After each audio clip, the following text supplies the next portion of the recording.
Hello बच्चों, let us read the question first. Which one of the following graphs is appropriate regarding pepsin? Pepsin के regarding यहाँ पे कौन सा graph जो सबसे अप्रोप्रिएट है ये हमें बताना है। तो यहाँ पर जो कि कॉन्सेप्ट हम यूज करेंगे वो पेप्सिन का यूज करेंगे। पेप्सिन होता क्या, इसके नाम में आ रहा है पेप। इससे आपको याद रखना है कि पेप्टाइड्स को तोड़ने में ये हेल्प करता है। पेप्टाइड का जो ब्रेक डाउन होता है वो करने में हेल्प करता है। ये कहाँ पर रिलीज होता है? ये स्टमक में से रिलीज होता है। स्टमक में से भी जो सेल्स होती है इसको रिलीज करने वाली, उनको हम बोलते हैं चीफ सेल्स। अब ये चीफ सेल्स डायरेक्टली पेप्सिन को रिलीज नहीं करती, ये पहले इसकी इनएक्टिव फॉर्म को यानी पेप्सिनोजेन को रिलीज करती हैं। जैसे ही इसको रिलीज कर दिया जाता है फिर स्टमक वेट करता है कि कब स्टमक हाइड्रोक्लोरिक एसिड को रिलीज करेगा।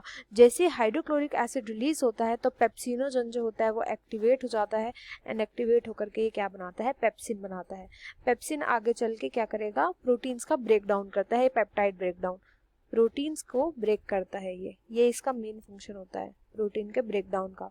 अब बात करें एफिशिएंसी, तो एफिशिएंसी का मतलब क्या होता है कि ये कितना इफेक्टिव होता है, ये किस पीएच पे इफेक्टिव होगा सबसे ज्यादा।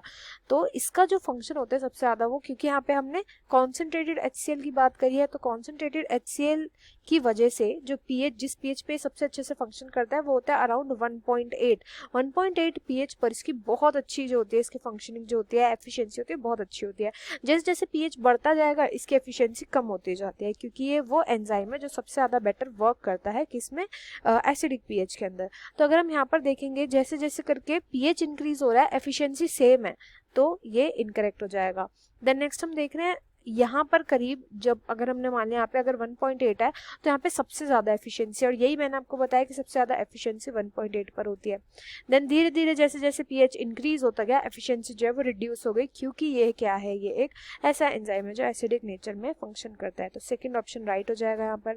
थर्ड में अगर हम देखेंगे तो यहाँ पर ऑल्दो धीरे धीरे करके 0 से बढ़ रही है, बट ये बढ़ती जा रही है। ऐसा नहीं होता कभी भी, पीएच जैसे जैसे इंक्रीज होता है इसकी एफिशिएंसी जो होती है कम होती जाती है, बढ़ेगी नहीं। देन लास्ट में क्या बोला गया? लास्ट में बोला गया कि इसकी एफिशिएंसी जो होती है वो सबसे कम देखी जाती है पीएच 7 पर, एंड देन अगेन इंक्रीज हो जाती है जब बेसिक पीएच आने लगता है। तो बेसिक में तो फंक्शन ही नहीं करता, इसलिए ये भी इनकरेक्ट है। यहाँ पर जो राइट आंसर हो जाएगा option second. I hope you understood well. Best of luck and thank you.